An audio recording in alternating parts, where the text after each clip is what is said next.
Thank you very much from me. So, as the name suggests, my name's David Biden. I'm the delivery director and one of the co-founders of Methods Digital, and I'm here to talk to you about Salesforce and the public sector. Two entities that you may not think go together. A bit misleading sometimes with the name Salesforce. What do citizens need to be sold for?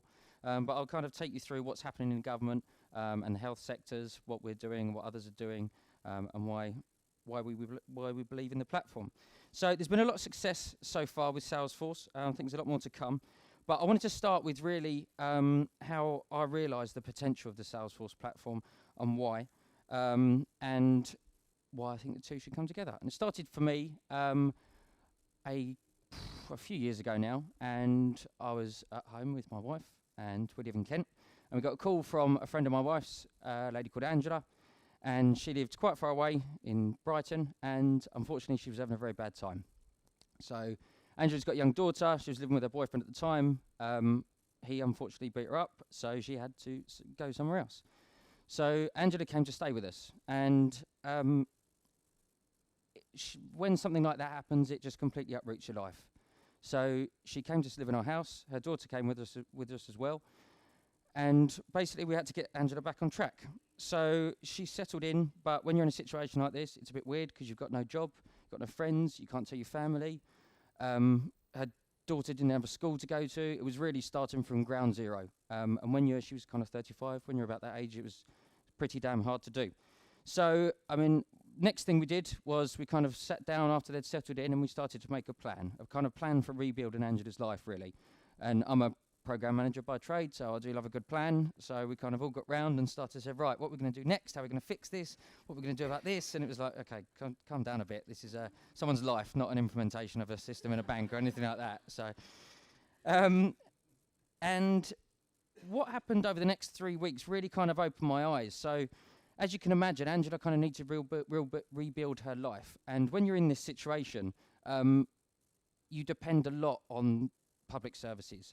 Those core public services people mostly use when they're in the crappy times of their life. There are some fringe ones that you use all the time and really nice, but the real frontline services are the ones you use in the bad times. So over the next 3 weeks, I kind of watched Angela go back and forth to the housing team, the job centre, the Revs and Bens team, give a document for this, give a document for that. There was just pure silos that I could see, and I just kept coming home and hearing about these stories. One that stuck out for me, she'd gone, it was about 30 minutes to the local council office from my house, and she'd gone there with her daughter, didn't have a car, got the bus, and she was told the wrong person was on the reception to take her details. What does that even mean? Can you just write it down and give it to someone else? No, apparently they couldn't. She had to come back that afternoon and take it again.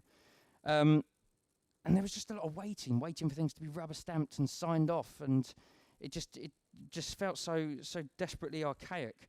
And all the time I was working on my first Salesforce project. That was at work. So I'd kind of go to work and I'd work on this great system that had workflows and document storage and DocuSign and things like that. And I'd come home and I'd hear about going to this department. She had to give a driving license 3 different times to 3 different departments because they didn't talk to each other. This is the same local council in the same building in the same town. It just felt absolutely mental for me when I was kind of at that time working with kind of this great CRM that had Visualforce, and in my head I'm thinking, right, well, that could be a community portal, that could workflow through to there, and you could do that, and you could do this. And it kind of struck me that, right, we need to combine these two worlds now. I didn't at that time really know what it was. Was it a lack of education in the sector? Was it a lack of knowledge as the new developing platforms out there? How can we bring these two things together? There was some great work going on in government at that time, but it just wasn't in my part of the world. We weren't seeing any of it. It was kind of like being back in the 80s again. So that's kind of how I got onto the path of Salesforce and public sector, and why I think great things have been done and will continue to be done. And it's really about the need to bring government together with its citizens onto the one platform, which I believe is the Salesforce platform. And by doing that, you're kind of dispelling this back-end cumbersome part of government and allowing the civil servants that normally love their job to go and work on the good bits of government, the frontline services, delivering them there. Because right now, most of them are just really processing payments and transactions and things like that, and sitting in grey, dull offices in the middle of nowhere when, trust me, they don't actually like doing any of that stuff. It's just because it's built up like that way through using these crappy systems, not platforms, over the years. So far there has been some good adoption within government. As you can see here, all these lovely people are using Salesforce at the moment. Some really big projects going on. So we're working with Companies House to digitise 300 of their frontline forms. That will then be workflowed through Salesforce. I mean, the net benefits of that is that you make it easy to set up a company, you make it easy to close down a company, you're going to start attracting more business to the UK as a whole. There's lots of great customer service products around. We're doing some with Ofcom and Chelmsford and things like that at the moment. And this is really because they're starting to realise that people are expecting Amazon levels of customer service from their government. They're not waiting until they get home to fill out a form to complain. They're just seeing a bin on fire in a park, tweeting you about it, and expecting someone to turn up and the bins get put out. I mean, that's the sort of thing. At a central government level, things get a bit tougher, but we're working on that at the moment. We also, it's hands up here if you've heard of GDS, Government Digital Service. Yeah, okay, 3. So we work with GDS down there, Government Digital Services, quite a lot around their service standards. They've done some brilliant work in government over the last few years to kind of really raise the digital profile. And what we tried to do on a lot of our projects is kind of take that same user needs-based approach and follow their service standards, but use the Salesforce platform. So some of them are kind of around making code open and renewable. So if we're building something for a central government agency here, well, why don't we just open it up for everybody else, because you're all government and you should all use the same thing and we can save you some money and not build 3 of them. Using the same UX, UI, so people get the same experience across government. Lots of stuff that we can do there. Yes. All of these are using Salesforce at the moment. And adoption is growing, as you can see here. All of these are in the healthcare sector, and they're also using Salesforce at the moment. It's not easy, if I'm honest with you. We're working in some tough environments. It's quite a struggle. A lot of education goes into our projects. There's lots of talk around public cloud security, around procuring these things. I mean, that's before you even get into the delivery of the actual project. So for most of our projects, we find it's about 25% the technology. I'd say about 50% education, and then about 25% is probably all the integrations and ensuring adoption and training and things like that afterwards. And that's because a lot of these organisations, a lot of them have got really great will. They just are not very agile. They've probably never developed any software before. They're not even to a point and click level. They've just done none of this stuff. So it's like, right, we really want to be like Amazon, or we really want to be like Google, and really want to give this great customer service. Yeah, but you've got no software developers. You've never done anything like this before. It's going to take us a while to get to there. You've got hundreds of horrible legacy systems that were built in the 80s and mainframes and things like that. Google and Amazon didn't have any of that when they started. So we will get there. But so far, we've found that Salesforce is the quickest way of getting there. Another thing, I keep saying the word education, and this has really been key to the success of a lot of our projects, and it's about educating the people that you're working with and kind of the end users as well, but also educating management because they just simply don't really understand much of what's put in front of them once this stuff is put in there. So it's about getting them involved. We've just had a client recently where they said, right, Agile, one of our key promises for 2017 is to be more of an Agile organisation. Right, what have you done to do that? We wrote that we're going to be an Agile organisation. It's like, right, funny enough, you've got to do a bit more than that. So we're educating them on, right, we just stopped all Friday RAG reports. You're just not going to get them anymore. So if you want to know what's coming on, you've got to come to the stand-up in the morning. You've got to listen like everybody else does, because no one else gets a report written for them. And you've got to listen. And you can ask questions as much as anybody else can, and then you'll be up to the minute. Don't have to come to every one, but maybe every Friday, instead of getting your RAG report, you come to that one. So it's more in the Prince 2 red, amber, green report, essentially. So it's just a report where you have all your risks and issues and things like that, and you'll have red, amber, green against them. One thing I have found, which is really, really, really good at getting that happening, is Trailhead. I've started using it myself. It's absolutely brilliant, free online site, hundreds of badges, hundreds of hours.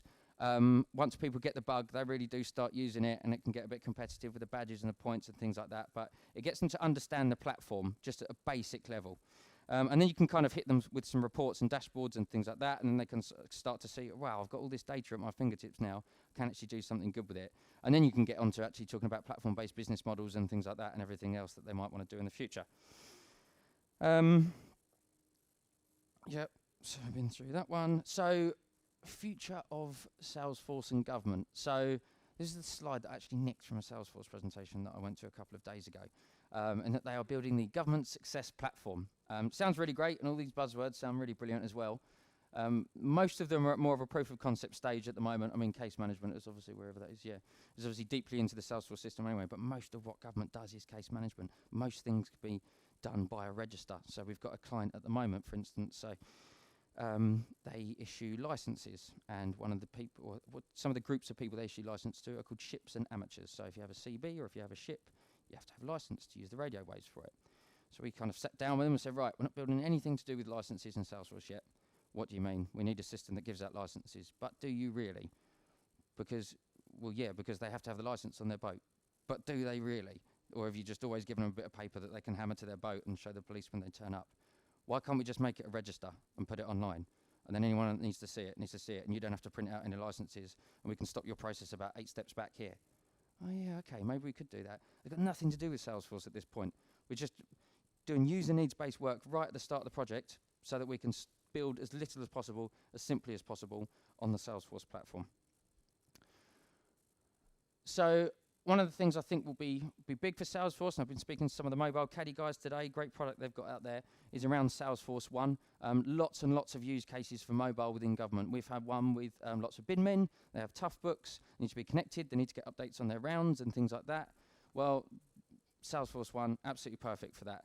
Might need something like mobile Caddy, though. I can't remember if Salesforce have said that offline connectivity will be in 2016 or not. Don't quote me on that. No.